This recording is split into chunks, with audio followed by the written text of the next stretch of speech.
आज जो कहानी मैं आपको सुनाने वाला हूं वह बहुत ही खास है। यह कहानी है त्रिया चरित्र की है। जो भी मनुष्य इस कहानी को पूरा सुनता है वह कभी भी अपने जीवन में धोखा नहीं खाता है। इस कहानी को सुनकर आप अपने जीवन में कई बदलाव ला सकते हो। बहुत समय पहले की बात है। किसी राज्य में एक राजा रहा करता था। उसकी राज्य की चर्चाएं बहुत दूर दूर तक फैली हुई थी। उस राजा का पुत्र था जिसकी उम्र कुछ ज्यादा नहीं थी, 12 या 13 वर्ष होगी। वह राजकुमार बड़ा ही सुंदर था। जब राजा ने उसकी शादी की तो राजकुमार उस वक्त मात्र 14 वर्ष का था और राजा अब बूढ़ा हो चुका था। एक दिन राजा ने सोचा कि अपने राजकुमार को राजा बना देते हैं, क्योंकि उस राजकुमार ने कई शादियां की थीं और पहले के राजाओं में यही नियम था कि राजा जितनी चाहे उतनी शादी कर सकता था।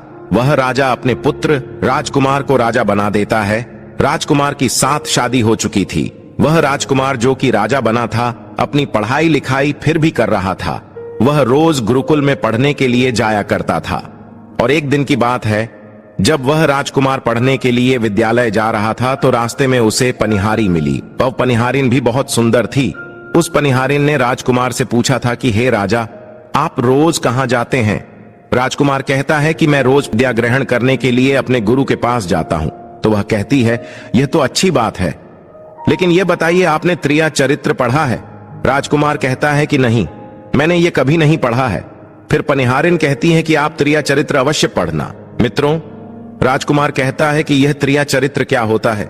पनिहारी ने कहा कि आप यह बात अपने गुरु से जाकर पूछना और त्रिया चरित्र को अवश्य ही पढ़ना।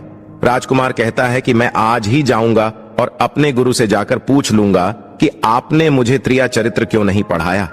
इतनी बात कहने के बाद वह राजकुमार वहां से चल देता है। मित्रों, वह पनिहारिन की बात सुनकर वह राजकुमार गुस्से में था। उसकी आंखें लाल थीं। वह अपने गुरु के पास जाकर प्रणाम करता है। गुरुजी ने पूछा कि बेटा, क्या हुआ? आज तुम क्रोध में दिखाई दे रहे हो और तुम्हारी आंखें लाल क्यों हैं?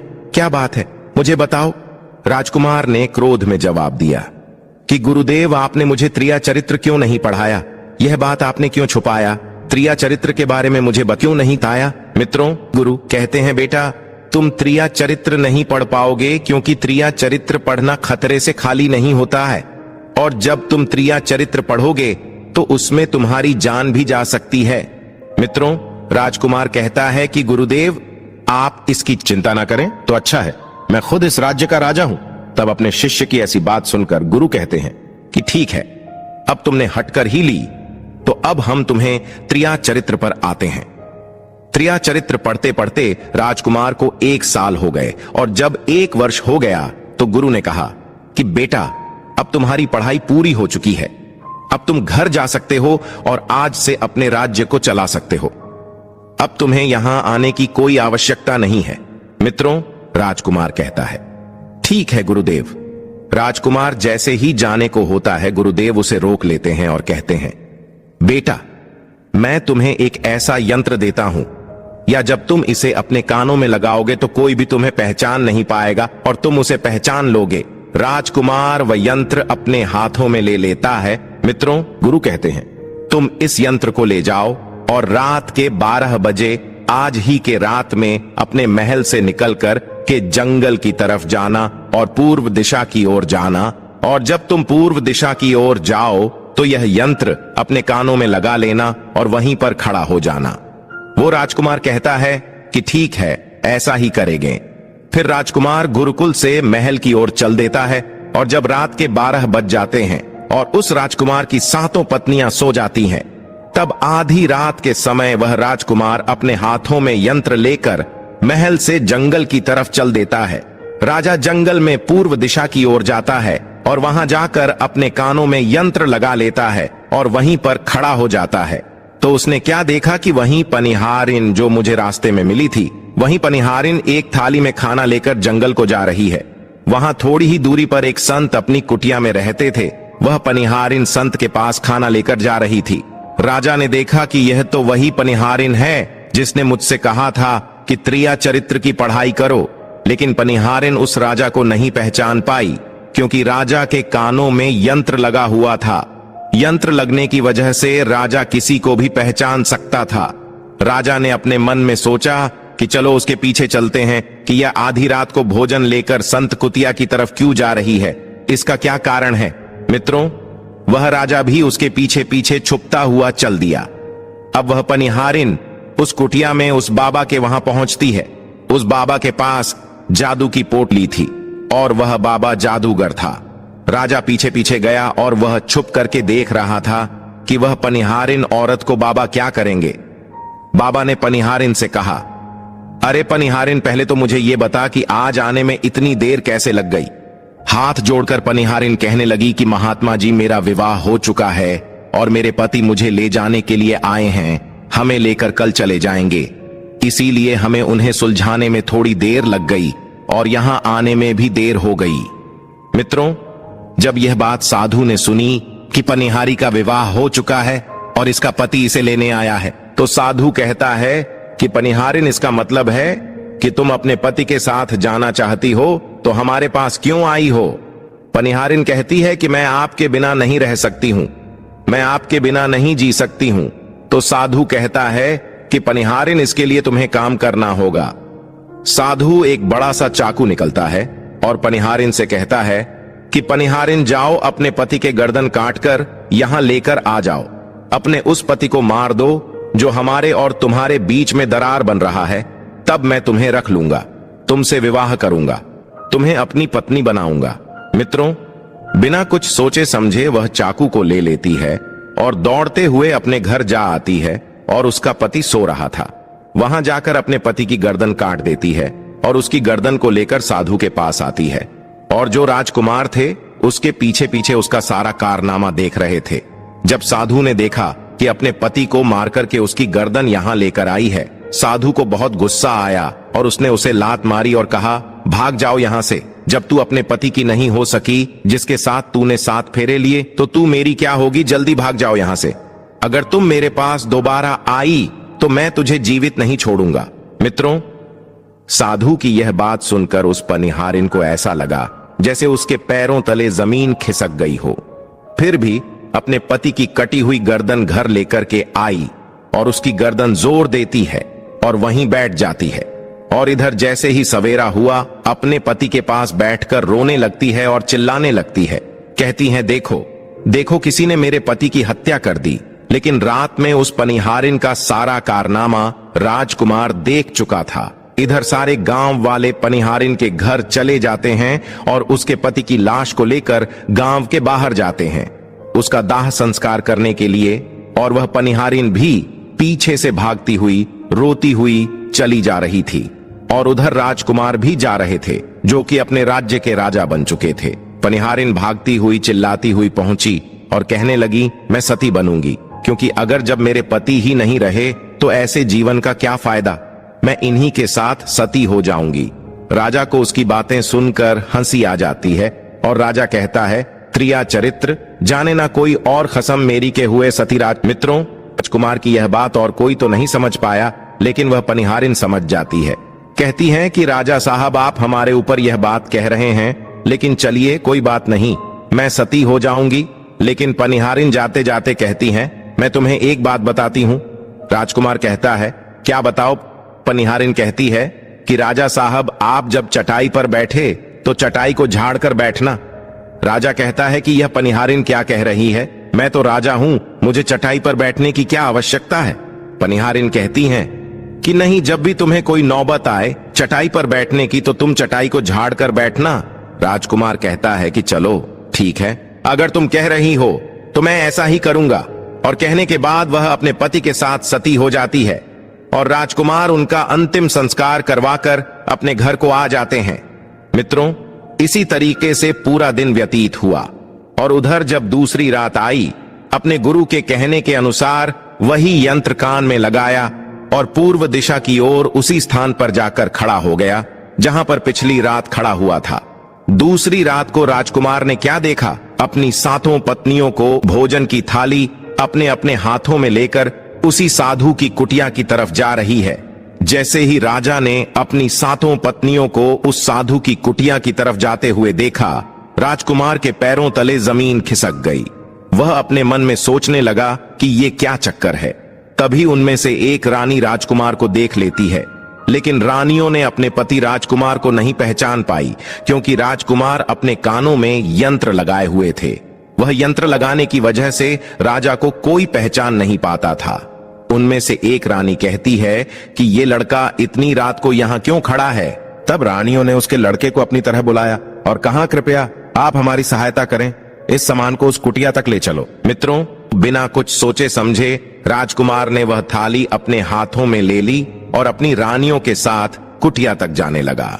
जब 7 रानियां और राजकुमार उस साधु की कुटिया में पहुंचते हैं और राजकुमार कुछ भी नहीं बोल रहा था, क्योंकि राजकुमार देखना चाहता था कि हमारे प्यार में ऐसी क्या कमी है जो हमारी 7 रानियां इस साधु के पास आती हैं, और इस साधु के पास ऐसा क्या है जो हमारी 7 रानी अभी यहां आ रही है। मित्रों, राजकुमार छुप कर ये सब जानना चाहता था। इधर जब वह 7 रानियां राजकुमार को लेकर साधु के पास पहुंची तो महात्मा राजकुमार को देखकर कहता है कि ये कौन है। तो 7 रानियां कहती हैं कि महात्मा जी, ये बालक हमें रास्ते में मिला, इसने हमारी सहायता की तो हम इसे अपने साथ लेकर आ गए। रानी कहती है कि एक काम करते हैं, इसे आज रात यहीं रहने देते हैं, कल सुबह होते ही यह चला जाएगा। उस साधु उनकी बातों को मान लेता है। वह साधु अपने शिष्य को बुलाता है और उससे कहता है कि आज रात के लिए इस बालक की रुकने की व्यवस्था कर दो। वह शिष्य राजकुमार को लेकर एक कमरे में जाता है। उस कमरे में एक चटाई बिछी हुई थी। शिष्य कहता है कि देख भाई, आज तुझे चटाई पर सोना पड़ेगा। वह शिष्य राजकुमार को इतना कहकर वहां से चला जाता है। मित्रों, राजकुमार उस कमरे में अकेला पड़ जाता है। अपने मन में सोचता है कि आज तो नौबत आ ही गई चटाई पर सोने की। चलिए कोई बात नहीं, आज की रात हम चटाई पर ही गुजार लेंगे। राजकुमार जैसे ही चटाई पर बैठने ही वाला था, उसे पनिहारिन की बात याद आ गया। वह सोचने लगा कि पनिहारी ने मुझसे कहा था कि जब भी तुम्हें चटाई पर बैठने की नौबत आए, तुम चटाई को अवश्य झाड़ लेना। चलो आज पहले झाड़ ही लेते हैं, हो सकता है इसका कोई राज हो। जैसे ही राजा ने चटाई उठाई तो उसने क्या देखा? उसने देखा कि एक बहुत बड़ा भयानक कुआं है। जब उस कुएं को देखा तो राजा के होश उड़ गए। राजा उस कुएं के अंदर झांक कर देखता है। राजा को अंदर बहुत सारे कैदी दिखाई देते हैं, जिन्हें उस साधु ने अंदर कैद करके रखा था। उन कैदियों में से एक आदमी ने राजकुमार को पहचान लिया। बाद में राजकुमार से कहता है कि राजकुमार, आप यहां कैसे आ गए? राजकुमार कहता है कि धीरे बोलो, नहीं तो सब पोल पट्टी खुल जाएगी। तब सभी कैदियों ने कहा कि राजा साहब, आप यहां से भाग जाए। हम तो यहां से निकल नहीं पाए, लेकिन आप यहां से भाग जाए, नहीं तो आपका भी यही हाल हो जाएगा जो कि हमारा हुआ है। आप भी यहां फंस जाएंगे, आपको भी पकड़कर ये साधु इसी में डाल देगा। आप जितना जल्दी हो सके यहां से भाग जाए। राजा जब उस कमरे के अंदर गया था तो अपने कान में से यंत्र निकाल लिया था, और जब राजा वहां से भागा तो अपने कान में यंत्र लगाना भूल ही गया। मित्रों, राजा को भागते हुए उन रानियों ने और साधु ने देख लिया था। रानियों ने जब राजा को भागते हुए देखा तो रानी कहती है, यह तो हमारे पति है। महात्मा से कहती है कि महात्मा जी, अब तो हमारी सारी पोल पट्टी खुल जाएगी, यह तो हमारे पति है और वह भागे जा रहे हैं। उन्होंने हमें यहां देख लिया है, अब हमारा क्या होगा? और साधु कहता है कि तुम यहां क्या देख रही हो, जल्दी जाओ और अपने पति को पकड़ कर लाना। तो रानियां राजकुमार को पकड़ने के लिए दौड़ी दौड़ी जाती है, लेकिन वह राजकुमार जो राजा था इतना तेज था कि वह अपने महल जा पहुंचा और घबराई। रानियों के तो होश उड़ गए। फिर वापस उसी बाबा के पास आती है और बाबा से कहती है कि महाराज, अब तो हमारे पति हमें जीवित नहीं छोड़ेंगे, हम जैसे ही घर जाएंगे वह हमारी जान ले लेंगे। महात्मा, आप हमें बचा लीजिए, इसका कोई उपाय कीजिए। तब जाकर वह साधु रानियों को एक जादुई कील देता है और कहता है कि जब तुम जाओ तो अपने पति को बहला फुसलाकर उसके माथे में यह जादुई कील घुसा देना, तुम्हारे पति को ढेर बना देगा और साथ मिलकर उसे मार देना, बस कहानी खत्म हो जाएगा। मित्रों, वो 7 रानियां साधु की बात मान लेती हैं और जादुई कील लेकर महल आती है। वह 7 रानियां आपस में विचार करती हैं कि राजा सबसे ज्यादा प्रेम सबसे छोटी वाली रानी को करते हैं, तो वह रानियां मिलकर जादू वाला कील छोटी रानी को दे देती है और कहती हैं, ये लो तुम्हारा काम है, तुम किसी भी तरह राजकुमार के सर में ये कील गाड़ देना। तो छोटी वाली रानी कहती है ठीक है, और छोटी वाली रानी कील ले लेती है। जब राजा ने उन 7 रानियों को आते हुए देखा तो क्रोध में कहा कि पहले तुम यहीं रुको, पहले मुझे यह बताओ कि हमारे राज्य में और मुझ में ऐसी क्या कमी है कि तुम आधी रात को उस साधु के पास जाते हो? इसका क्या कारण है? सातों रानियां हाथ जोड़कर कहती हैं, महाराज हमें माफ कर दीजिए। हमें लगता है कि उस साधु बाबा ने हम पर कोई जादू टोना कर दिया था, इसीलिए हमसे ऐसी गलती हो गई। आइंदा ऐसी गलती हमसे कभी नहीं होगी। छोटी रानी की ऐसी बातें सुनकर राजा उनकी बातों को मान लेता है, क्योंकि वह राजा छोटी रानी से बहुत प्रेम करता था। मित्रों, वह राजा भी सोचने लगता है कि शायद उस बाबा ने ही इन पर कोई जादू टोना किया होगा और अपनी सातों पत्नियों को माफ कर देता है और कहता है, ठीक है, तुम अपने कमरे में चली जाओ। सबसे छोटी रानी, जिसे राजकुमार बहुत प्रेम करता था, वह राजकुमार को खाना खिलाती है और राजकुमार को सुला देती है। जब वह राजा सो गया तो वह रानियां भी वहीं आ जाती हैं। सबसे छोटी रानी जो थी वह जादुई कील निकालती है और राजा के माथे में घुसा देती है। राजा पूरा तेजी से उठा, लेकिन इतने समय में वह ढेर बन चुका था। अब उस राजा में इतनी शक्ति नहीं थी कि उन सातों रानियां से मुकाबला कर सके। वह सातों रानियां उस राजा को पकड़ने लगीं। राजा फिर भी हिम्मत नहीं हारी और अपने महल की खिड़की से कूदकर राजा भागते भागते अपने गुरु के पास पहुंच गया और कहने लगा कि गुरुजी, मुझे माफ कीजिए, मेरी जान बचाइए, नहीं तो मैं मर जाऊंगा। गुरु कहते हैं कि बेटा, मैंने तुमसे कहा था कि तुम त्रिया चरित्र मत सीखो, इसमें जान भी जा सकती है, देखा इसका नतीजा। राजकुमार कहता है, गुरुदेव मुझे माफ कर दो और जल्दी मेरी जान बचाइए, नहीं तो मैं मारा जाऊंगा। मेरी पत्नी ने मेरे सर में जादुई कील ठोकी है, जिसकी वजह से मैं ढेर बन चुका हूं। मित्रों, गुरु ने जब ध्यान से देखा तो कहा कि यह वही कील है जो साधु ने दिया है, मैं तुम्हें अब नहीं बचा सकता। राजकुमार कहता है, नहीं गुरुदेव, ऐसा मत कहिए, मैं आपका शिष्य हूं, आपका कर्तव्य है मेरी जान बचाना। तो गुरु कहते हैं कि बेटा, मैं तुम्हें बचा तो नहीं सकता, लेकिन एक उपाय है। राजकुमार कहता है, क्या उपाय है? तब अपने शिष्य की ऐसी बात सुनकर गुरु कहते हैं कि हम तुम्हें तोता बना देंगे, और जब हम तुम्हें तोता बना देंगे तो तुम सुखवाद राजा के राज्य में चले जाना और वहीं जाकर रहना, क्योंकि सुखवाद राज्य में वह साधु का जादू नहीं चलता है, और तुम्हें जब बहुत प्रेम करने वाली स्त्री मिलेगी तो तुम पुनः राजकुमार बन जाओगे। वह राजकुमार कहता है, ठीक है गुरुदेव, आप हमें तोता बना दीजिए। तो वह गुरुदेव उसे तोता बना देते हैं और वह तोता बनने के बाद वहां से उड़ा और सुखवाद राजा के राज्य में चला गया। जहां पर बहुत सारे तोता रहते थे वहीं जाकर रहने लगा, और सातों रानियों उस राजकुमार को खोज रही थी। जब राजकुमार नहीं मिला तो फिर से उस बाबा के पास जाती है और कहती है कि बाबा जी, वह रात को राजा भाग चुका है, आप अपनी पोटली निकालिए और देखें कि वह कहां है। तो वह महात्मा अपना पोटली खोलता है और देखने लगता है कि वह राजकुमार तोता बनकर के सुखवाद राजा के राज्य में रह रहा है। वह साधु ये सारी बात रानियों को बताता है। तो रानियां कहती हैं कि स्वामी, अब क्या करें? वह साधु कहता है कि अब तुम अपने राजमहल में जाओ और जाकर के घोषणा कर दो कि जो भी तोता पकड़ करके लाएगा हम उसे 5 सोने के सिक्के देंगे। उस राज्य के जितने भी बहेलियां थे वो तोता पकड़ने के लिए चारों तरफ घूमने लगते हैं, और जो भी तोता पकड़ते वह रानी के पास जाते और 5 सोने के सिक्के ले लेते थे और वहां से चले जाते, और वह 7 रानियां उस तोते को मार देती थीं। ऐसे ही धीरे धीरे बहुत समय निकल गया, और वो राजकुमार जो तोता बनकर जहां गया था वहां सारे तोते को बहुत अच्छी अच्छी बातें करता था, उन्हें बहुत ज्ञान की बातें बताता था। तो सारे तोता को लगा कि यह तोता तो बहुत समझदार है, यह तोता तो बहुत अच्छी अच्छी बातें करता है, इसे हम अपना राजा बना लेते हैं। और सभी तोता मिलकर उसे राजा बना लेते हैं। राजकुमार सभी तोतों का राजा बन जाता है और वही छुपकर रहने लगता है। एक बहेलिया तोता पकड़ते पकड़ते सुखवाद राजा के राज में पहुंच जाता है, और वह उसी पेड़ के पास पहुंच जाता है जहां पर वह राजकुमार तोता बनकर छुपकर रहता था। जब उस बहेलिये ने इतने सारे तोते को देखा तो अपने मन में सोचा कि अगर हम इतने सारे तोते पकड़कर रानी के पास ले जाएंगे तो हमें बहुत सारी सोने के सिक्के मिल जाएंगे। लेकिन वह बहेलिया सोचता है कि मैं इतने सारे तोते पकड़ कर कैसे ले जाऊं। फिर अगली सुबह सारे तोते दाना चुगने के लिए उड़ जाते हैं। तभी वह बहेलिया उस पेड़ के पास जाकर उसकी डालों पर चाकू से कट लगा देता है, जिस कारण से उस पेड़ की गोंद निकलती है, और उसी गोंद के कारण तोते उस पेड़ पर चिपक जाने वाले थे। मित्रों, बहेलिया वहीं छिपकर बैठकर ये नजारा देखने के लिए इंतजार करता है, और जब शाम हुए सारे तोते उड़कर वापस उसी पेड़ पर जा बैठे।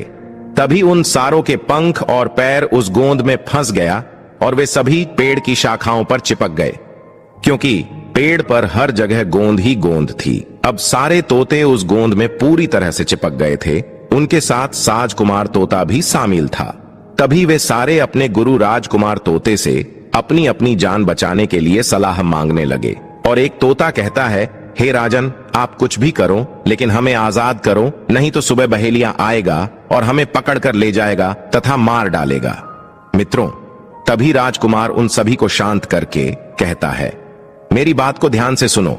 जब सुबह बहेलिया आएगा तब तुम सभी मरने का नाटक करो, जिस कारण से वह बहेलिया तुम्हें निकालकर जमीन पर रख देगा। उसे ऐसा आभास होना चाहिए कि सारे तोते मर चुके हैं। समय रहते तुम सभी उड़कर अन्य सुरक्षित जगह पर जाना, बाकी मैं सब कुछ संभाल लूंगा। फिर वे सभी अपनी योजना के अनुसार पेड़ पर लटक गए, मानो जैसे सभी मर चुके हैं। फिर दूसरी सुबह जब बहेलिया वहां आता है तो वह देखता है कि सारे तोते मर चुके हैं, और उसे इस बात का अफसोस हो रहा था कि सारे तोते मर चुके हैं, इसलिए वह उन सभी को पेड़ से निकालकर जमीन पर रख देता। तभी सही मौका देख सारे तोते झट से उड़ गए। वहीं दूसरी तरफ उसने देखा कि जो राजकुमार था, जो तोता बना हुआ था, वह वहीं पर रह गया, और नीचे जितने भी तोते थे वो सभी उड़कर भाग गए। बहेलिया ने सोचा, अरे ये क्या हुआ, इस पेड़ पर सिर्फ एक ही तोता है जो कि मरा लटका हुआ है, और जितने तोते मैंने छुड़ाकर नीचे फेंका वह सभी उड़कर भाग गए। बहेलिया ने सोचा, इसका मतलब ये सारे तोता ने मिलकर मेरे साथ धोखा किया है। अब राजकुमार जो था, जो तोता बना हुआ था, वहीं सिर्फ पेड़ पर लटका हुआ था। वह बहेलिया कहता है कि यह सब तुम्हारी चाल है, चलो अब मैं तुम्हें लेकर जाऊंगा और रानी के हाथ बेच दूंगा और मुझे 5 सोने के सिक्के मिल जाएंगे। और इधर वह बहेलिया उस तोता को बेचने के लिए रानी के पास जाने लगता है। मित्रों, रास्ते में वह तोता कहता है कि तुम मुझे कहां ले जा रहे हो? तो वह बहेलिया कहता है, मैं तुम्हें बेचने के लिए रानी के पास ले जा रहा हूं। अगर मैं तुम्हें वहां बेच दूंगा तो मुझे 5 सोने के सिक्के मिलेंगे। वह राजकुमार कहता है कि मैं अगर तुम्हें 50,000 सोने के सिक्के दिला दूं तो क्या तुम मुझे नहीं बेचोगे? बहेलिया कहता है, तुम मुझे 50,000 सोने के सिक्के कैसे दिलाएगा? मित्रों, तोता कहता है कि राजा सुखवाद के यहां एक बहुत बड़ा मेला लगता है, तुम मुझे वही बेचो, मूल्य में स्वयं बताऊंगा। बहेलिया उस तोते की बात मान लेता है और रानी के पास बेचने की जगह राजा के राज्य के मेले में तोता को बेचने चला जाता है। और राजा के राज्य में यह नियम था, अगर किसी व्यक्ति का सामान शाम तक नहीं बिके तो वह राजा स्वयं आकर उसे खरीद लेता था। बहेलिया उस तोते को लेकर बाजार में पहुंचा हुआ था। जब कोई व्यक्ति उस तोते को खरीदने आता है तो वह पूछता कि यह कितने का है, तो वह बहेलिया कहता है कि तोता अपना दाम स्वयं बताएगा, तो वह तोता अपना दाम इतना बता देता कि कोई भी व्यक्ति उसे खरीद ही नहीं पाता। ऐसे ही करते करते शाम हो गई और अब सभी अपने अपनी दुकान लेकर चले गए। सभी का दुकान उजड़ गया था, बस एक बहेलिया और एक तोता ही रह गए थे। इधर राजा ने अपने सिपाहियों को आदेश दिया कि जाओ देख कर आओ, किसी का सामान तो नहीं रह गया है। जब राजा के सिपाही आए तो उन्होंने देखा कि एक बहेलिया तोता को लेकर बैठा हुआ है। सिपाही बहेलिया से कहते हैं कि बहेलिया, तुम्हारा तोता क्यों नहीं बिका? तुम इसे कितने में बेच रहे हो? तो तोता कहता है कि जो इन्हें 50,000 सोने के सिक्के देगा वही मुझे खरीद पाएगा। उस तोते की बात सुनकर वह सिपाही आश्चर्य में पड़ जाते हैं और सोचते हैं, अरे यह तोता अपना मूल्य स्वयं बताता है। तब सिपाही राजा के पास जाते हैं और राजा को सारी बात बताते हैं और कहते हैं, एक बहेलिया एक तोता लेकर बैठा हुआ है, लेकिन वह तोता अपना मूल्य स्वयं ही बताता है। वह इतना महंगा बताता है, शायद इसीलिए उसे कोई खरीद नहीं सका। राजा सिपाहियों से पूछता है कि वह अपना मूल्य कितना बता रहा है। तो सिपाही कहते हैं, अपना मूल्य 50,000 सोने के सिक्के बता रहा है, चलिए हम खरीदेंगे। अगर नहीं खरीदेंगे तो हमारे राज्य की बदनामी होगी कि राजा के बाजार में एक तोता नहीं बिका, और इसलिए राजा अपने मंत्रियों के साथ अपने रथ पर सवार होकर बाजार में पहुंचता है। कहता है, इस तोते का क्या मूल्य कितना है? बहेलिया अपने रथ पर सवार होकर बाजार में पहुंचता है। कहता है, इस तोते का क्या मूल्य कितना है? बहेलिया हाथ जोड़कर कहता है कि राजा साहब अपना मूल्य तोता स्वयं बताएगा। वह राजा फिर तोते से पूछा तो तोता कहता है कि राजा साहब जो इन्हें 50,000 सोने के सिक्के देगा वही मुझे खरीद पाएगा। अपने सिपाहियों से 50,000 सोने के सिक्के मंगवाता है और बिहेलिया को पकड़ा देता है और तोते को लेकर अपने महल चला जाता है। वह तोता बहुत ही बुद्धिमान था क्योंकि वह राजा था। वह तोता राजा को बहुत अच्छी अच्छी बातें बताने लगा। जब राजा पर कोई खतरा आने वाला होता तभी वह तोता बता देता कि राजा साहब आप पर यह खतरा आने वाला है, और इसी तरह सब उस तोते से बहुत अधिक प्रेम करने लगते हैं। जब यह बात रानियों को पता चला कि राजा ऐसा तोता लेकर आए हैं जो कि बोलता भी है और बहुत अच्छी अच्छी बातें बताता है, तो रानियां राजा से कहती हैं, उस तोता को मेरे पास भिजवा दीजिए, हम भी उस तोते को देखना चाहते हैं, हम उस तोते से बातें करना चाहते हैं। राजा अपने मंत्रियों से कहकर वह तोता रानियों के पास भिजवा देता है। रानी उस तोते से बातें करके बहुत खुश हो जाती है। रानी भी तोते से बहुत प्रेम करने लगती है और कहती है कि वह रे तोता, इसीलिए तुझे राजा साहब ने 50,000 सोने के सिक्के देकर खरीदा है। राजा की एक पुत्री थी जो कि बड़ी सुंदर थी। रानी अपनी पुत्री से कहती है कि आज से तुम ही इस तोते का ध्यान रखो और कल तुम इसे अच्छे से धोकर नहला देना। वो राजकुमारी भी उस तोते से बहुत प्रेम करती है। जैसे ही सुबह हुआ, राजकुमारी उस तोते को लेकर नहलाने जाती है। राजकुमारी तोते को नहला रही थी तो उसने देखा कि तोते के सिर पर कील सा कुछ लगा हुआ है। राजकुमारी उसको निकाल देती है। राजकुमारी जैसी ही कील को निकालती है, वह तोता पहले वाला एक सुंदर सा राजकुमार बन जाता है। उसे देखकर राजकुमारी घबरा जाती है। राजकुमार कहता है कि तुम घबराओ नहीं, यह कील वापस से मेरे सर में लगा दो तो मैं फिर से तोता बन जाऊंगा और इसके बारे में मैं तुम्हें रात्रि में बताऊंगा। तुरंत ही वह राजकुमारी और कील राजकुमार के सर में लगा देती है और वह वापस से तोता बन जाता है। रात को राजकुमारी तोते को लेकर अपने कमरे में जाती है और उसके सर से कील निकाल देती है और वह तोता फिर से राजकुमार बन जाता है।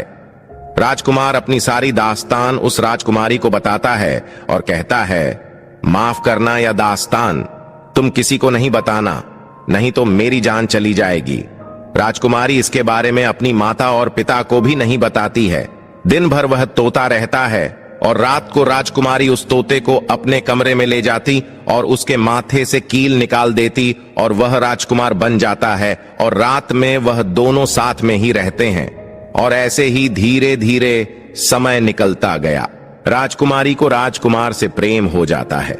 इधर क्या हुआ, जो राजकुमार की पत्नियां थीं, वह बहुत सारे तोते मरवा देती हैं, लेकिन जो राजकुमार तोता बना हुआ था वह उन्हें नहीं मिलता है और वे उसी साधु के पास जाती हैं और कहती हैं कि हे महात्मा, हमारे पति तो अभी तक हमें नहीं मिले, हम अब क्या करें, उन्हें कैसे मारे। वह साधु फिर से अपनी पोटली खोलता है और देखता है कि वह राजकुमार अभी तक तोता बन के राजा के घर में रह रहा है। वह साधु रानियों से कहता है कि तुम एक काम करो कि तुम नृत्य कला सीख लो, हम सभी मिलकर उस राजा के घर नृत्य कला करने जाएंगे और जब राजा हम पर प्रसन्न हो जाएगा और हमें कुछ मांगने को कहेगा तो हम उस तोते को ही मांग लेंगे और फिर आसानी से उसे मार देंगे। मित्रों, धीरे धीरे समय बीता। साधु तबला बजाना और सात रानी पूरी तरह से नृत्य कला सीख चुकी थी। अब साधु को लगा कि हम सफलता प्राप्त कर सकते हैं और उस तोते को उस राजा से मांग सकते हैं। साधु का भेष बदल करके उन सातों रानियों को नृत्य कला वाली स्त्री बन करके राजा के दरबार में पहुंच गई। राजा उस साधु से पूछता है कि आप लोग कौन हैं, यहां क्यों आए हैं। तब साधु कहता है कि हम सब नृत्य कला वाले हैं, आपके महल में हम नृत्य कला दिखाना चाहते हैं। राजा को भी गाने और बजाने का बहुत शौक था, वह मान जाते हैं। उधर वह साधु अपना गाना बजाना चालू करता है। जब उनकी गाने बजाने की आवाज तोता के कानों में पहुंची तो तोता समझ गया कि वह साधु हमारी सातों रानियों को लेकर भेष बदलकर यहां पर आ गया है, अब हमारी जान नहीं बचेगी। लेकिन जब राजकुमारी उस तोते को लेकर अपने कमरे में जाती है, उस तोते के सर से कील निकालती है और वह तोता राजकुमार बन जाता है और वह राजकुमार सारी बातें उस राजकुमारी को बताता है। कहता है कि देखो, जो यह गाने बजाने वाले आए हैं यह वही साधु है, यह गाने बज जाने से राजा को खुश कर देगा और बदले में मुझे मांग लेगा और ले जाकर मुझे मार देगा। मित्रों, वह राजकुमार कहता है कि सुनो राजकुमारी, जब राजा आदेश दें कि तोता को लेकर आओ तो तुम मुझे मत देना। जब राजा खुद यही मुझे लेने आए तब भी तुम मुझे मत देना। कहना कि तोता को नहीं दूंगी, और जब राजा न माने, राजा तुमसे जिद करें और मुझे मांगे, तब तुम गुस्से में आकर के पिंजरे को फेंक देना। उसके बाद मैं अपने बचने का रास्ता हम स्वयं ही ढूंढ लेंगे। राजकुमारी कहती हैं कि ठीक है, और वहां गाना बजाना हुआ तो राजा प्रसन्न होकर उन्हें कहते हैं कि मांगो, क्या मांगना चाहते हो। वह साधु कहता है कि जो आपके पास तोता है, जो आप कुछ दिनों पहले ही खरीदे है, वह तोता आप मुझे दे दो। राजा कहता है ठीक है। राजा अपने मंत्री को आदेश देता है कि जाओ उस तोते को लेकर आओ। मंत्री राजकुमारी के पास पहुंचता है और कहता है कि यह तोता मुझे दीजिए। राजकुमारी कहती है नहीं दूंगी। मंत्री कहता है कि देखिए, आप जिद मत कीजिए। राजकुमारी कहती है कि तुम जाओ और मेरे पिताजी को यहां भेजो, वहीं आकर इसे ले जाएंगे। मंत्री राजा को जाकर सारी बात बताता है। राजा स्वयं आता है उस तोते को लेने के लिए। वह राजा जाकर कहता है कि बेटी, यह तोता मुझे दे दो। यह नृत्य कला वाले को देना है, जो यहां गाना बजाना किए हैं, यह उन्हें देना है। तो राजकुमारी कहती हैं कि पिताजी, यह तोता मैं नहीं दूंगा। क्रोध में आकर राजा कहने लगा कि तू कैसी बातें कर रही हो, इसे देने का मैंने वादा किया है। जब राजकुमारी ने राजा को क्रोध में देखा तो राजकुमारी को भी गुस्सा आ गया, और राजकुमारी गुस्से में पिंजरे को जमीन पर फेंक देती है। वह पिंजरा जैसे ही जमीन पर गिरा, वह टूट गया, और तोता जो था वह चावल का दाना बन गया। और जैसे ही साधु को यह बात पता चली, साधु भी तुरंत कबूतर बन जाता है और उस दाने को कबूतर खाने लगता है। उसमें से जो एक दाना था, बस वही राजकुमार था। जैसे ही वह दाना कबूतर खाने वाला होता है, राजकुमार बाज बन जाता है और एकदम से कबूतर पर झपटता है और उसे मार देता है। इस तरह से उस साधु की मृत्यु हो जाती है। राजा यह सब देखकर आश्चर्यचकित हो जाता है। उस कबूतर को मारकर फिर से तोता बन जाता है, और जो राजकुमारी थी उस तोते से कील निकाल देती है, और वह फिर से पहले जैसा राजकुमार बन जाता है। राजकुमारी अपने पिता को सारी बात बता देती है।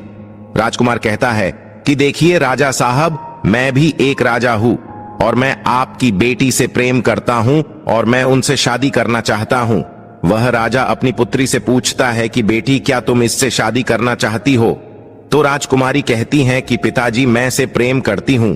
और फिर राजकुमार उस राजा की पुत्री से विवाह करके अपने महल जाता है, और जो उनके 7 पत्नियां थीं उनको पकड़कर बंदी गृह में बंद करवा देता है, और राजकुमार खुशी खुशी उस राजकुमारी के साथ रहने लगता है। दोस्तों, जब कोई स्त्री कभी कभी किसी परिस्थिति में चतुराई या चालाकी दिखाती है, या दूसरों को बेवकूफ मानते हुए कोई अभिनय ढोंग पाखंड करती है, तो इसे ही त्रिया चरित्र कहते हैं, जिसे पढ़ने के बाद राजा को अपनी जान बचाने के लिए क्या क्या नहीं करना पड़ा, क्योंकि राजा को स्त्री के त्रिया चरित्र की पूरी जानकारी हो चुकी थी कि कैसे जब एक स्त्री को अपना स्वार्थ दिखने लगता है तो वह अपने लोगों को भी बेवकूफ बनाकर अपना स्वार्थ को पूरा करती है, और उसके साथ रहने वाले लोगों को इसके बारे में भनक तक नहीं लगता कि यह स्त्री त्रिया चरित्र की खेल कर रही है। मित्रों, जो आपके दिल के करीब है उसके बारे में आप पूरी जानकारी रखिए कि उसके अंदर खुद को लेकर कोई स्वार्थ तो नहीं छुपा है, और अगर ऐसा है तो आप उनसे थोड़ा दूर ही रहें, क्योंकि ऐसे में आपको जिंदगी के हर कदम पर धोखा ही मिलेगा, क्योंकि एक स्वार्थी स्त्रियां अपनी स्वार्थ के लिए जिंदगी में कुछ भी कर सकती हैं। मित्रों, तो उम्मीद है आपको यह कथा अच्छी लगी होगी। इसे पूरा सुनने के लिए आप सभी का धन्यवाद। कमेंट में जय श्री कृष्ण जरूर लिखें।